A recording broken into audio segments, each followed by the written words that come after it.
जैसी करनी वैसी भरनी, यह वाक्य तो आपने सुना ही होगा। अर्थात जैसे आप कर्म करोगे वैसा ही आपको फल भी प्राप्त होगा।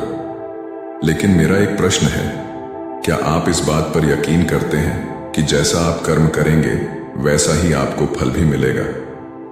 अब आप में से अधिकतर लोगों के मन में यह प्रश्न जरूर उठ रहा होगा, क्योंकि इसमें पूछने वाली बात क्या है? यह तो सत्य ही है कि जैसे हम कर्म करेंगे वैसा ही हमें फल भी मिलेगा। लेकिन एक बार के लिए आंखें बंद करके अपने आप से यह प्रश्न कीजिए, देखिएगा कि आपको इस प्रश्न का उत्तर स्पष्टता से नहीं मिल पाएगा।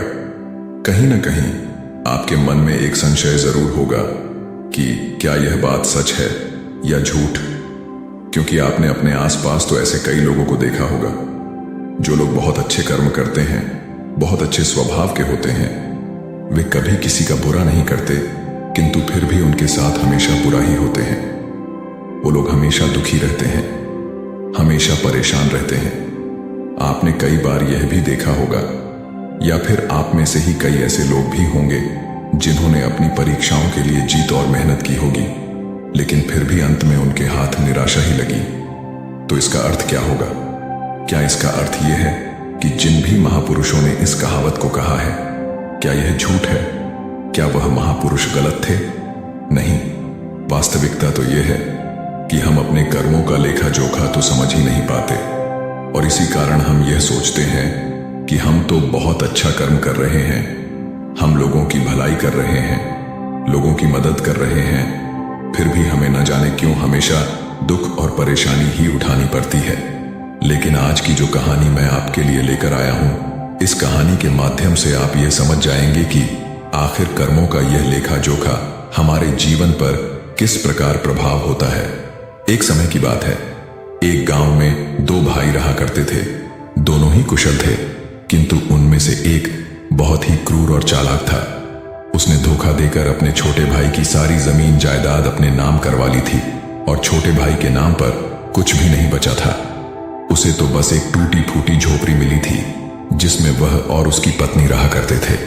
उसकी पत्नी भी हमेशा बीमार रहती, और उसे तरह तरह की यातनाएं, पीड़ाओं और समस्याओं का सामना करना पड़ता था। छोटा भाई बहुत गरीब था, उसके पास पैसे भी नहीं थे ताकि वह अपनी पत्नी का इलाज करवा सके। लेकिन वह बहुत शांत स्वभाव का था, अच्छी प्रवृत्ति का था। इस कारण वह कभी किसी से क्लैश नहीं करता था, न ही किसी के लिए बुरा सोचता था। वह कभी किसी का बुरा नहीं करता था। फिर भी उसके मन में हमेशा एक प्रश्न रहता था। वह हमेशा अपने आप से कहता था, हे ईश्वर, मैंने कभी किसी के साथ बुरा नहीं किया, कभी किसी का बुरा नहीं सोचा, फिर भी आखिर मेरे साथ इतना बुरा क्यों होता है? मेरी पत्नी हमेशा बीमार रहती है, मेरे बच्चों को 2 वक्त का खाना तक नसीब नहीं होता, और मैं चाहकर भी अपने परिवार को एक अच्छा जीवन तक नहीं दे पा रहा। आखिर ऐसा क्यों? वहीं पर दूसरी तरफ मेरा भाई है जो बहुत क्रूर है, चालाक है, घमंडी है। उसे देखो, वह अपना जीवन कितने ऐशो आराम के साथ जी रहा है। उसके पास ढेर सारा धन है, रहने के लिए अच्छा मकान और खाने के लिए अच्छे अच्छे पकवान है। वह तो अपना जीवन मजे में जी रहा है, और मैं यहां पर घुट घुट कर मर रहा हूं। उसे कोई परेशानी नहीं, और मेरी परेशानियां खत्म होने का नाम ही नहीं लेती। यह सोचता हुआ वह इस विचार पर पहुंचा कि लगता है बुरे कर्मों का फल ही अच्छा होता है, और अच्छे कर्मों का फल अच्छा नहीं मिलता है। और देखते ही देखते यह बात उसके मन में घर करने लगी थी। ऐसे ही कई दिन बीत गए, और अब छोटा भाई और भी ज्यादा परेशान रहने लगा था, क्योंकि उसकी पत्नी की तबीयत ठीक होने का नाम ही नहीं ले रही थी, और उसके सामने तरह तरह की परेशानियां खड़ी थीं, जिन्हें देखकर वह मन ही मन रोता रहता, परेशान होता। एक दिन की बात है, वह किसी काम से दूसरे गांव की ओर जा रहा था। तभी उसकी नजर एक साधु पर पड़ी। वह साधु एक द्वार पर खड़े होकर भिक्षा मांग रहे थे, और वह हमेशा केवल एक ही बात कह रहे थे, तेरे कर्म तेरे हिस्से, और मेरे कर्म मेरे हिस्से। जब छोटे भाई के कानों में यह बात पड़ी तो उसे बहुत क्रोध आया। वह तुरंत ही उन साधु के पास जा पहुंचा और उनसे कहने लगा, हे गुरुवर, मैं आपको कब से देख रहा हूं, आप केवल एक ही बात कह रहे हैं, तेरे कर्म तेरे हिस्से और मेरे कर्म मेरे हिस्से। क्या यह सत्य है? इस बात का जवाब देते हुए वह साधु कहते हैं, हाँ, यह बिल्कुल सत्य है। क्या तुम्हें इस पर यकीन नहीं? तभी वह छोटा भाई उन गुरु से कहता है, हे गुरुवर, लगता है आपको कोई भ्रम हो गया है। मैंने अपने जीवन में कभी कोई बुरा कर्म नहीं किया, न ही मैंने कभी किसी के बारे में बुरा सोचा, न ही किसी का बुरा किया। उसके बाद भी मैं हमेशा परेशानियों से घिरा रहता हूं। तकलीफें दिन ब दिन मुझे और परेशान कर रही हैं। मुझे तो आज तक मेरे अच्छे कर्मों का कोई अच्छा फल नहीं मिला। फिर आप ये कैसे कह सकते हैं कि अच्छे कर्मों का फल अच्छा मिलता है? मेरी पत्नी हमेशा बीमार रहती है और मेरे घर में खाने तक के लिए पैसे नहीं हैं। यहां तक कि मेरे बच्चे भी भूखे रह जाते हैं, और फिर भी आप कहते हैं कि अच्छे कर्मों के फल अच्छे मिलते हैं। तभी वह साधु बड़े ही शांत स्वभाव से उस व्यक्ति से कहते हैं, लगता है परिस्थितियों ने तुम पर बहुत गहरा प्रभाव डाला है। ऐसा प्रतीत हो रहा है कि तुम परिस्थितियों के आगे हार मान चुके हो, और इन कठिन परिस्थितियों ने तुम्हारी सोच को भी बदल दिया है। इसी कारण तुम ऐसा कह रहे हो। इस पर वह व्यक्ति कहता है, हे गुरुवर, ऐसा लगता है कि खुद परिस्थितियों से हार कर दूसरों के घर भिक्षा मांगकर भोजन ग्रहण कर रहे हो, और मुझे कहते हो कि मैंने परिस्थितियों के सामने हार मान ली है। मुझे आपका यह भाषण नहीं सुनना, मैं जा रहा हूं। तभी उसे रोकते हुए वह साधु उस व्यक्ति से कहते हैं, ठीक है, तुम चले जाओ, लेकिन उससे पहले मेरा एक काम कर दो। वो व्यक्ति कहता है, अरे मैं कोई काम नहीं करने वाला, मैं तो जा रहा हूं। तभी वह साधु कहते हैं, बेटा, मैं जानता हूं तुम्हारे मन में क्या प्रश्न है। तुम इस बात से परेशान हो कि तुमने अच्छे कर्म किए और उसके बाद भी तुम्हें अच्छे फल नहीं प्राप्त हो रहे। लेकिन क्या तुम इस प्रश्न का जवाब नहीं जानना चाहते? क्या तुम यह नहीं जानना चाहते कि तुम्हारे साथ ऐसा क्यों हो रहा है? यह सुनकर वह छोटा भाई कुछ देर के लिए चुप हो गया, और कुछ देर सोच विचार करने के बाद वह कहता है, अच्छा ठीक है, बताइए मुझे क्या करना होगा। तभी वह साधु उस व्यक्ति से कहते हैं, मेरा बस एक छोटा सा काम कर दो। कल सुबह सुबह तुम मेरे लिए कुछ फल लेकर मेरे आश्रम आ जाना, और जब तुम वहां पर आओगे तो मैं तुम्हें तुम्हारे सभी प्रश्नों का उत्तर तुम्हें दे दूंगा, और तुम्हें यह भी समझ में आ जाएगा कि तुम्हारे साथ ही ऐसा क्यों हुआ। इतना कहकर वह साधु अपना भिक्षा पात्र लेकर वहां से अपने आश्रम की ओर चलने लगे। लेकिन वह व्यक्ति कुछ देर के लिए वहीं पर खड़ा रह गया और यह सोचने लगा कि क्या उसे फल लेकर उन गुरु के आश्रम में जाना चाहिए या नहीं। यही सोचता हुआ वह घर लौट आया।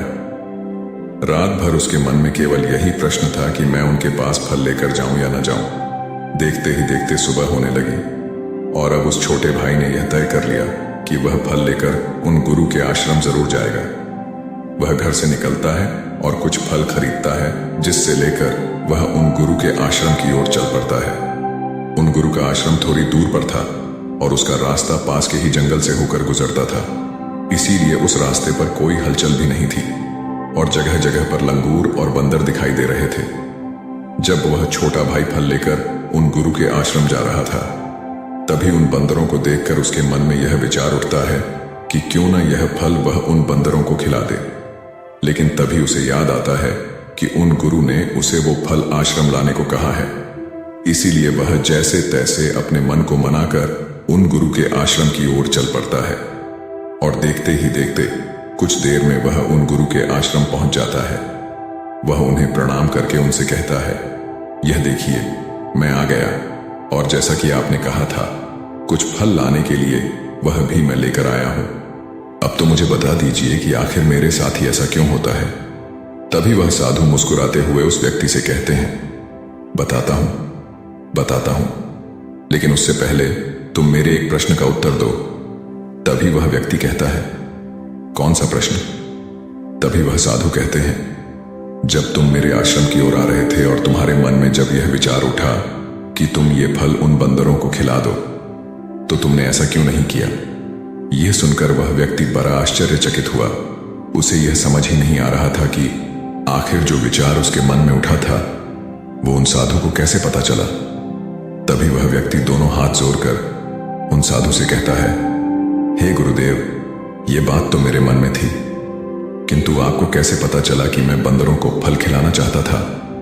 तभी वह साधु मुस्कुराते हुए उस व्यक्ति से कहते हैं, बेटा, जरूरी यह नहीं कि मुझे यह बात कैसे पता चली, जरूरी तो यह है कि तुमने उन बंदरों को यह फल क्यों नहीं खिलाया।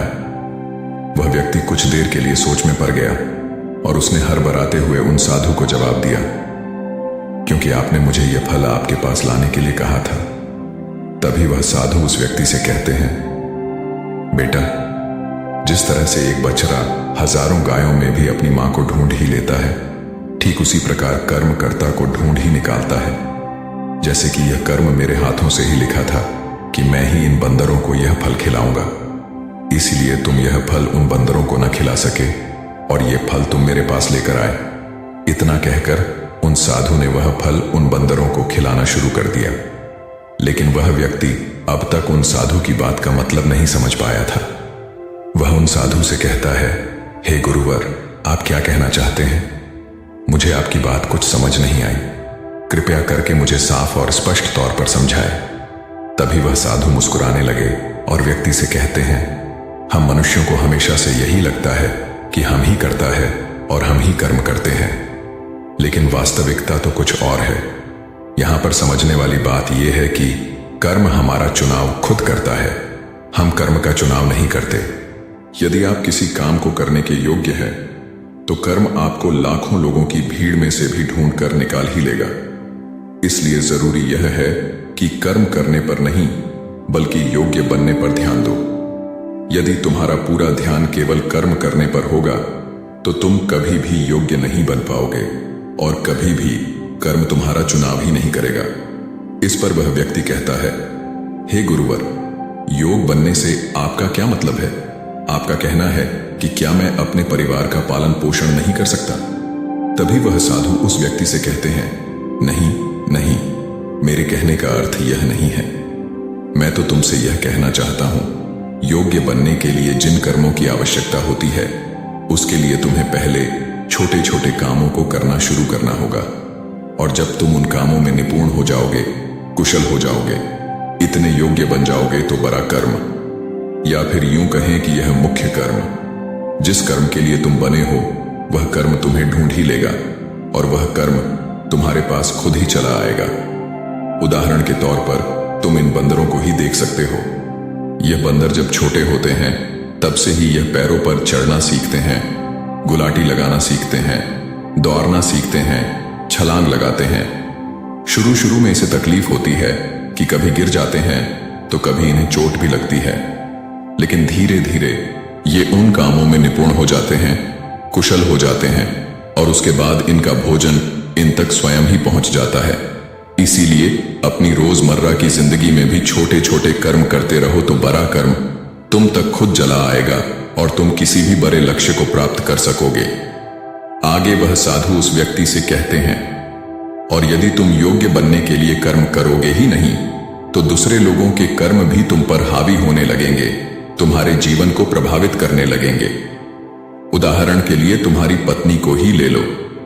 तुम्हारी पत्नी कई दिनों से बीमार है और इसकी तबीयत ठीक ही नहीं हो रही, और तुम ये सोचते हो कि पता नहीं तुम्हें किन कर्मों की सजा मिल रही है।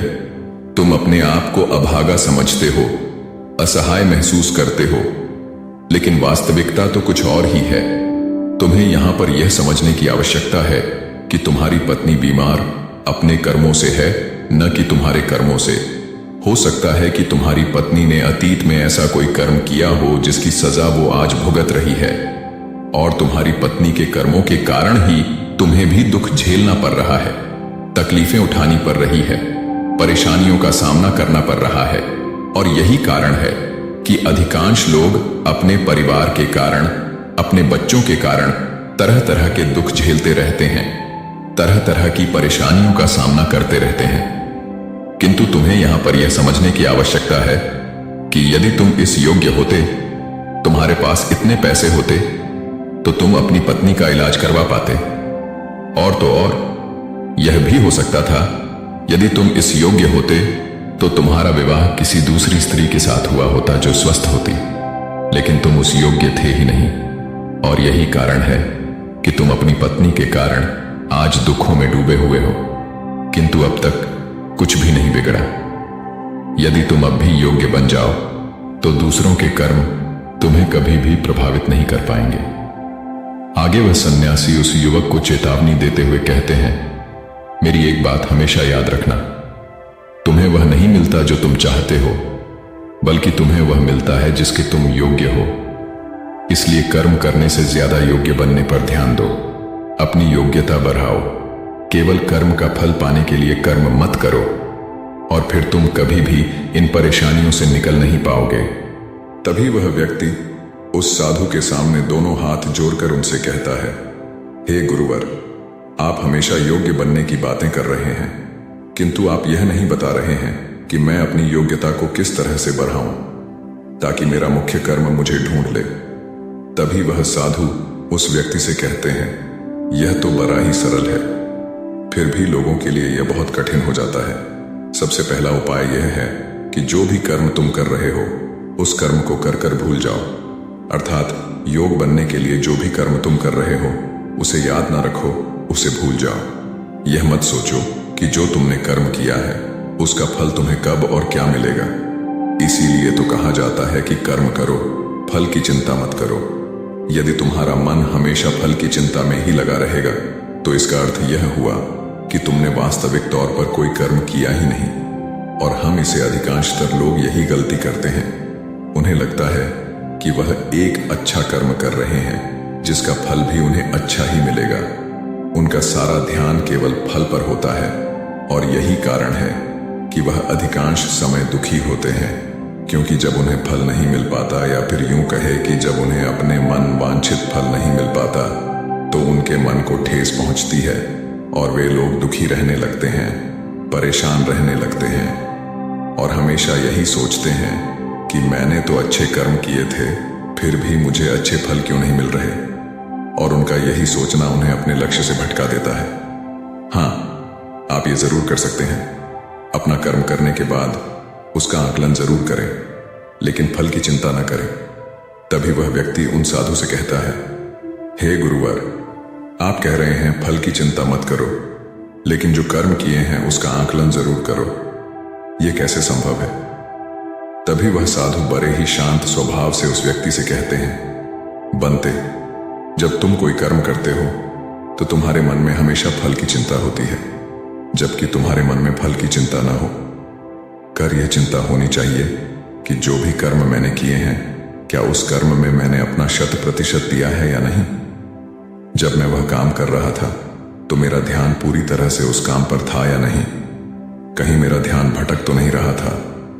यदि तुम इन चीजों पर विचार करोगे या प्रश्न खुद से करोगे, तभी वास्तविक तौर पर तुम खुद का आकलन कर पाओगे।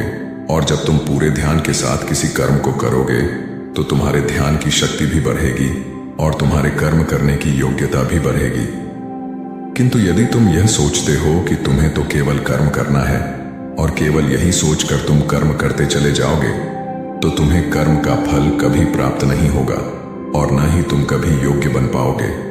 इसलिए कर्म करने के बाद आकलन जरूर करो। ये देखो कि जब तुम वो काम कर रहे थे तो तुम्हारा ध्यान, तुम्हारा शरीर, तुम्हारा मन पूरी तरह से उस कार्य पर था या नहीं। तभी वह व्यक्ति एक बार फिर उन साधु से प्रश्न करता है और कहता है, हे गुरुवर, आप सही कहते हैं कि जब भी हम कोई कर्म कर रहे हो हमारा पूरा ध्यान उस कर्म पर होना चाहिए, लेकिन मैं जब भी कोई कर्म करता हूं तो मेरे मन में तरह तरह के विचार चल रहे होते हैं। मेरा मन विचारों से ग्रसित होता है और तरह तरह की बातें सोचने लगता है। तो ऐसे में मैं अपने मन को किस तरह से केवल एक ही कर्म पर टिका सकता हूं? क्या इसका कोई उपाय है?